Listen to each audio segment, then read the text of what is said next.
Hello guys! Hello para to sa lahat ng mga Capricorn. Capricorn, welcome dito sa aking channel. Alamin natin kung anong messages, vibration, gabay energy para sa lahat ng Capricorn.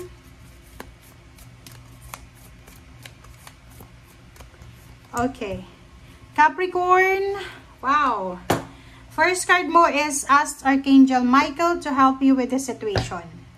Ano ba Capricorn ang pinagdadaanan mo sa ngayon? Paki-comment nga sa comment section kung ano ang pinagdadaanan ng mga Capricorn. Ano ba yan? Dito sinasabi ng baraha, ano man ang pinagdadaanan mo sa buhay Capricorn, kailangan mong hinga ng tulong si Archangel Michael. Okay, ask help. Okay? Kailangan mo mag-invoke kay Archangel Michael ng mga tulong na yan na kailangan mo sa ngayon. Invoke Archangel Michael, humingi ka ng tulong, humingi ka ng guidance and protection. Right. Dito sinasabi ng baraha, pwede kang magsulat ng mga manifestation mo, magsulat ka ng mga ayaw mo na mangyari sa buhay mo, magsulat ka ng mga bagay-bagay na gusto mong mangyari sa buhay mo.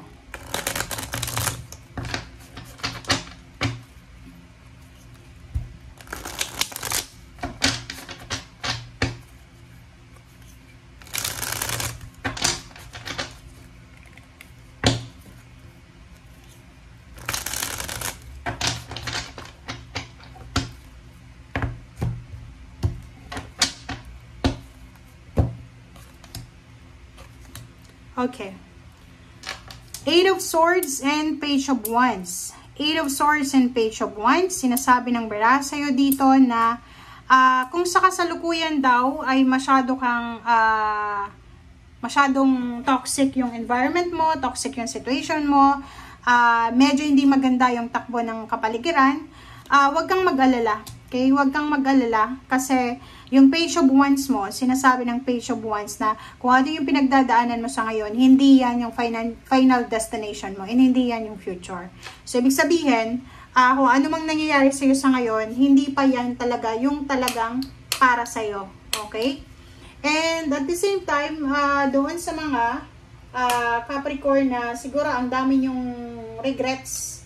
Okay? Paki-comment sa comment section yung mga Capricorn na maganda yung takbo ng buhay nyo dati. Yung medyo overwhelmed ka sa ngayon kasi parang hindi masyadong matanggap ng Capricorn na to etong nangyayari sa kanya sa ngayon. Parang nangihinayang siya. Okay? Next card natin is Seven of Pentacles and the Four of Cups. Okay, Seven of Pentacles and Four of Cups. Sinasabi ng baraha sa'yo dyan na kailangan mong maghintay.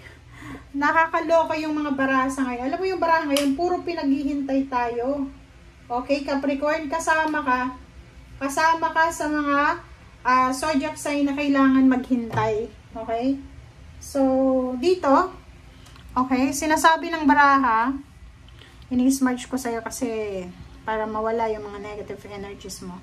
Okay, so sinasabi ng baraha sa'yo na kailangan nating maghintay. So, paki-comment nga sa comment section kung meron sa inyo dito na masyadong nagiging impatient na.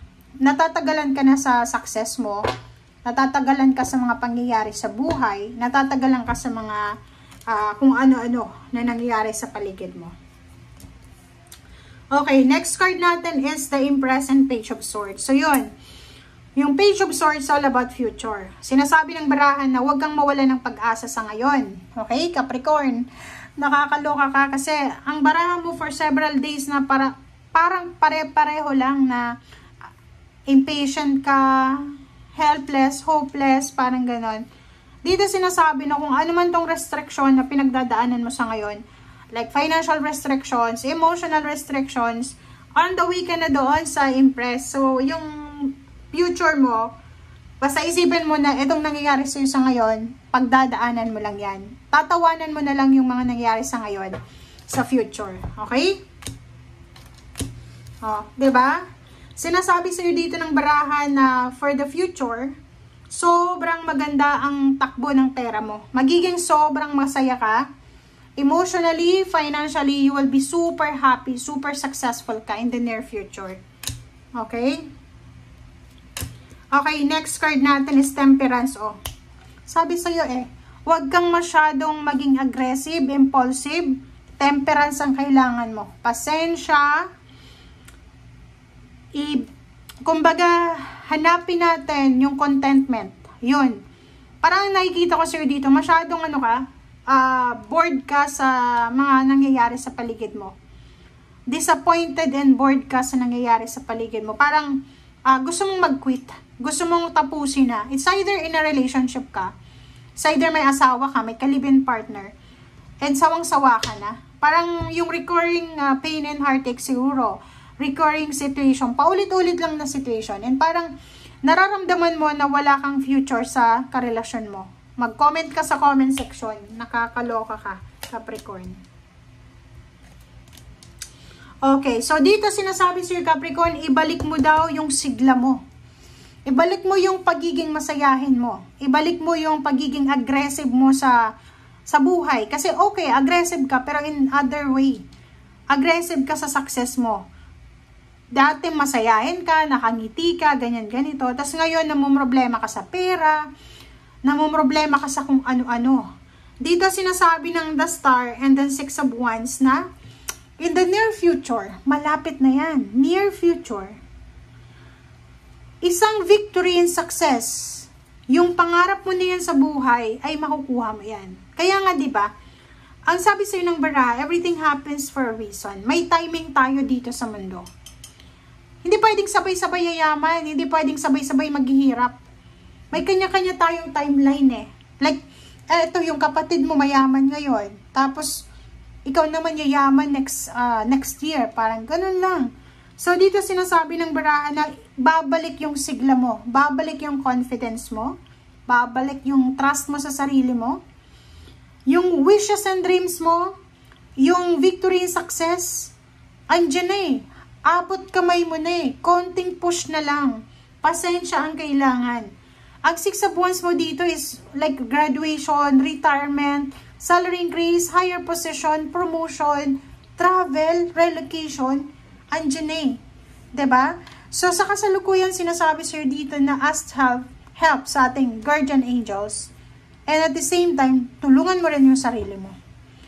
Ang nakikita ko sir dito, everyday aggressive ka Pwedeng tumatas na yung blood pressure mo or pwedeng hindi ka makatulog sa gabi dahil sa sobrang pag-iisip. Kailangan mong kailangan mong hanapin yung peace and harmony sa puso mo. Sobrang understandable yung feelings mo, understandable yung emotion mo. Pero, kailangan mong alisin yan. Ikaw din yung mapapasama dyan Okay? Ikaw yung may stress, ikaw yung, basta go with the flow lang tayo. Go with the flow. And, yun, acceptance. Kung ano yung meron tayo sa ngayon, just accept it. While working for your future. While working for your dreams. Okay? Thank you guys. Bye!